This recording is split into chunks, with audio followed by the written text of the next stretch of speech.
پیارے دوستو، حضور اکرم صلی اللہ علیہ وسلم نے دریائے فرات کے بارے میں جو پیشن گوئی کی تھی اور جو حضور اکرم صلی اللہ علیہ وسلم کی احادیث کے مطابق قیامت کی سب سے بڑی پیشن گوئیوں میں سے ایک ہے، وہ بالآخر اس وقت پوری ہونے والی ہے، اور اس سلسلے میں ماہرین نے بھی ایسی وارننگز دے دی ہیں۔ یہ پیشن گوئی اتنی بڑی ہے اور اس کے نتیجے میں ہونے والا حادثہ اس قدر شدید اور بھیانک ہوگا کہ حدیث نبوی صلی اللہ علیہ وسلم کے الفاظ کے مطابق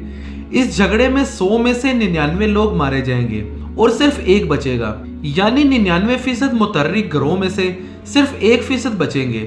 آج کی اس ویڈیو میں ہم آپ کو بتائیں گے کہ یہ پیشن گوئی کیا ہے اور اس کے بارے میں ماہرین اور سائنسدانوں کا کیا کہنا ہے۔ آپ کو بتاتے چلیں کہ دریائے فرات کے خشک ہوتے ہی انتہائی خوفناک چیزیں دریافت ہو رہی ہیں۔ اس دریا کی گہرائی سے دریافت ہونے والی غاروں سے آنے والی بھیانک آوازیں کس کی ہیں؟ سائنسدانوں نے اس کے متعلق کیا حیرت انگیز انکشافات کیے ہیں؟ اس سب کے ساتھ آپ کو دریائے فرات کی مزید اہمیت اور تاریخ بھی بتائیں گے تاکہ آپ اندازہ لگا سکیں کہ کس طرح دنیا اس آخری جنگ کی طرف بڑھتی جا رہی ہے، وہی جنگ جس کا تذکرہ احادیث مبارکہ میں بھی موجود ہے۔ ان تمام باتوں کے متعلق ہم آج کی اس ویڈیو میں بات کریں گے،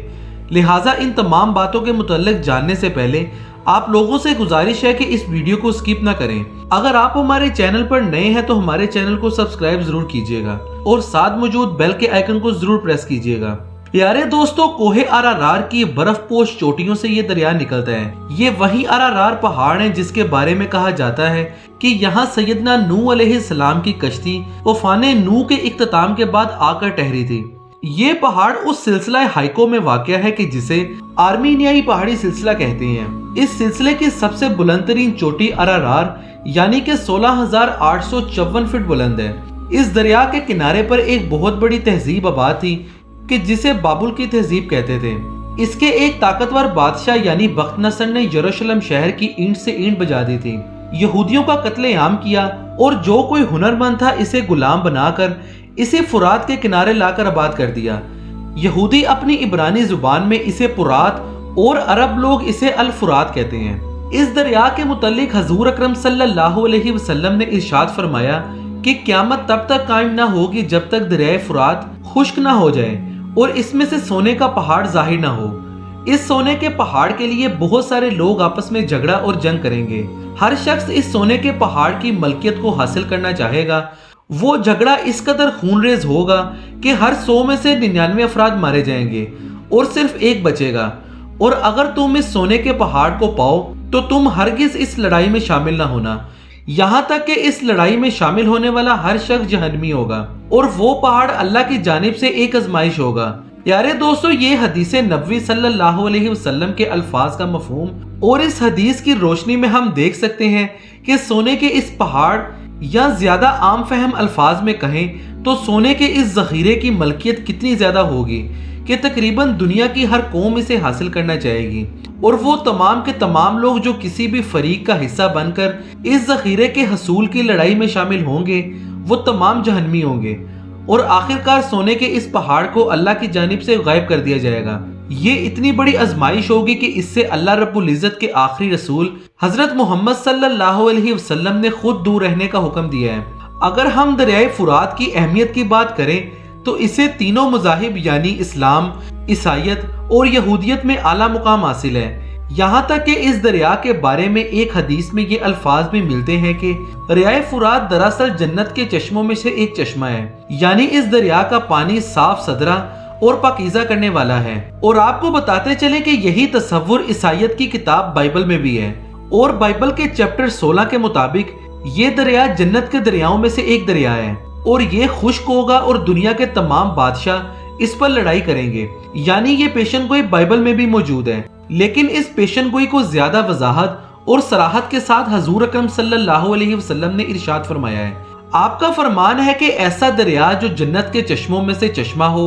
اور اس کا خشک ہونا اللہ رب العزت کی نشانیوں میں سے ایک نشانی ہے اور اس کی ناراضگی کا مظہر ہو سکتا ہے۔ اور اگر تمام شواہد کو دیکھتے ہوئے اگر ہم موجودہ حقیقت پر غور کریں تو دریائے فرات بہت ہی تیزی سے سکڑ آیا ہے، یہاں تک کہ کچھ عرصہ پہلے دریائے فرات اپنی اصل حجم یعنی ایک اندازے کے مطابق 80% سکڑ چکا ہے، اس کی وجہ سے ماہرین کی جانب سے یہ خدشہ ظاہر کیا جاتا ہے کہ آئندہ آنے والے چند سالوں میں یہ باقی ماندہ دریائے فرات بھی مکمل طور پر خشک ہو جائے گا، اور جن علاقوں کو یہ دریا سیراب کر رہا ہے ان تمام علاقوں میں پانی کی شدید قلت رونما ہو جائے گی۔ اگر ہم بات کریں سونے کے اس ذخیرے کی جو دریائے فرات کے خشک ہونے پر ظاہر ہوگا، تو اس کا معاملہ بھی اتفاقی طور پر ماہرین کے ہاتھوں ہی حل ہوا ہے۔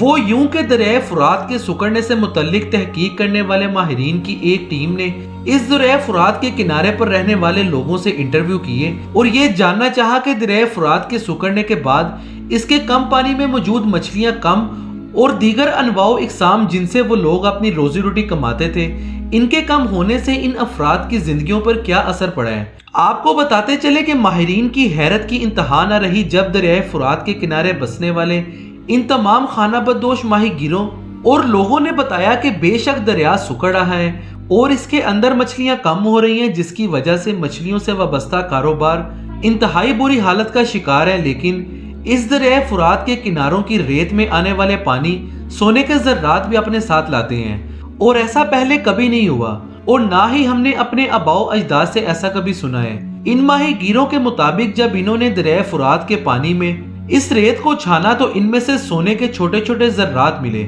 یہ اشارہ کرتا ہے کہ دریائے فرات کے نیچے سونے کا بہت بڑا ذخیرہ موجود ہے۔ اونکہ دریائے فرات اپنے حجم کم ہونے کے باوجود ابھی تک ایک دریا ہی ہے، اسی لیے اس دریا کو مکمل طور پر خشک نہیں کیا جا سکتا اور سونے کے حصول کے لیے نہ ہی اس دریا کا منہ موڑا جا سکتا ہے، کیونکہ اس دریا پر کروڑوں لوگوں کی زندگیاں انحصار کرتی ہیں۔ اسی کے ساتھ ساتھ ماہرین کی تحقیق کا تو مقصد کچھ اور تھا، لیکن یہ اس قدر بڑا انکشاف تھا کہ وہ اس پر تحقیق کرنے پر مجبور ہو گئے، اور ان کے لیے حیرت کے مزید جھٹکے ابھی بھی موجود تھے جب انہوں نے یہ جانا کہ اس کے بارے میں تو اللہ رب العزت کی الہامی کتابوں میں پہلے سے ہی پیشن گوئیاں موجود ہیں۔ یہاں تک کہ نبی کریم صلی اللہ علیہ وسلم نے نہ صرف سونے کے ذخیرہ کی پیشن گوئی کی تھی بلکہ اس کے نتیجے میں پیدا ہونے والے اس عظیم فساد کے بارے میں بھی بتایا تھا جو سونے کے اس ذخیرے پر قبضہ کے لیے برپا ہوگا۔ دریائے فرات کا خشک ہونا اور اس میں سے سونے کا ایک بہت بڑا ذخیرے کا ظاہر ہونا اور اس کی ملکیت کے لیے دنیا کی بڑی طاقتوں کا آپس میں لڑنا،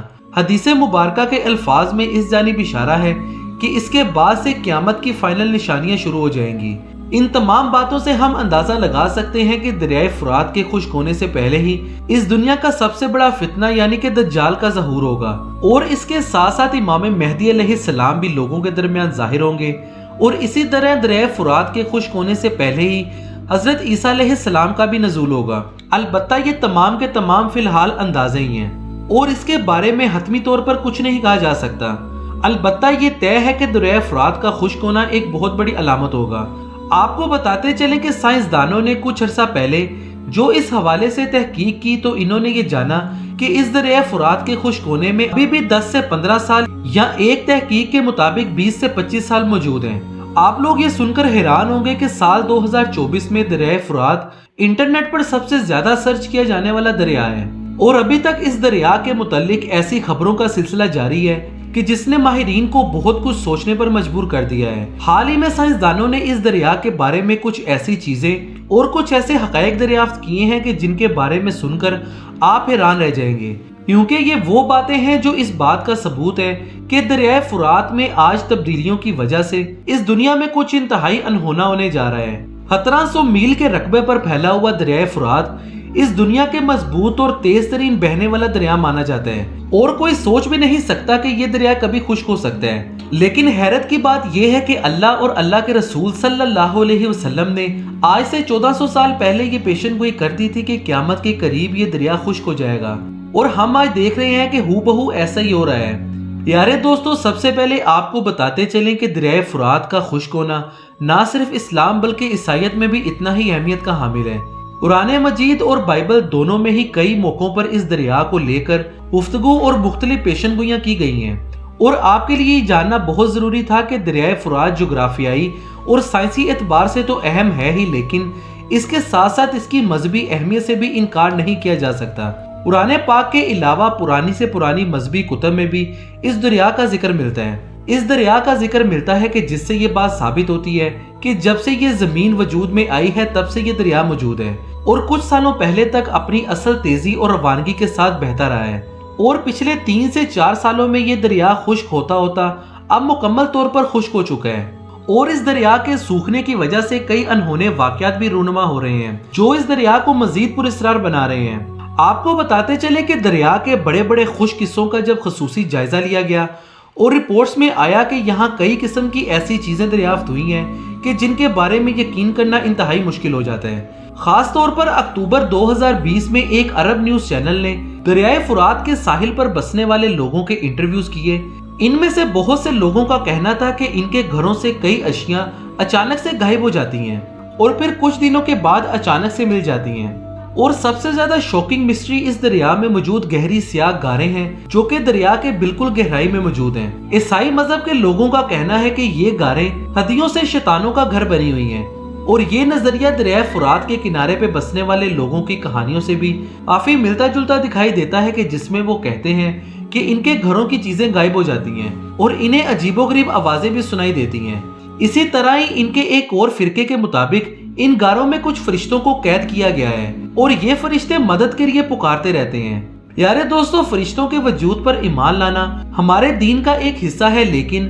بحیثیت مسلمان ہمارا اس نظریے کو لے کر یا فرشتوں کو قید کیا گیا ہے، کیونکہ ایسی کوئی بات قرآن و حدیث سے ثابت نہیں ہے۔ البتہ دریا کی خشکی کو قیامت کی نشانی ضرور بتایا گیا ہے۔ اسی کے ساتھ دوسری جانب مذہبی پیشواؤں سے ہٹ کر اگر سائنسدانوں کی تحقیقات کو سامنے رکھا جائے تو ان افواہوں کے متعلق ان کا نظریہ بالکل الگ ہے، اور ناظرین یہی وجہ ہے کہ دریائے فرات سے ریکارڈ کی جانے والی آوازوں کے متعلق فی الحال یقین سے کچھ نہیں کہا جا سکتا، اور سائنسدانوں کا کہنا ہے کہ یہ تمام آوازیں مختلف نوعیت کی ہیں، اور جو آلات ان آوازوں کو ریکارڈ کرنے کے لیے استعمال کیے جاتے ہیں وہ آلات اتنے جدید نہیں ہیں کہ سمندر کی گہرائی میں ہونے والی مسلسل تبدیلیوں کو بھی نوٹ کر سکیں، اور اسی لیے دریائے فرات کے مختلف حصوں سے خاص طور پر گہری کھائیوں اور غاروں سے آنے والی عجیب و غریب آوازوں کو سائنسدان سمجھنے میں ناکام رہے ہیں۔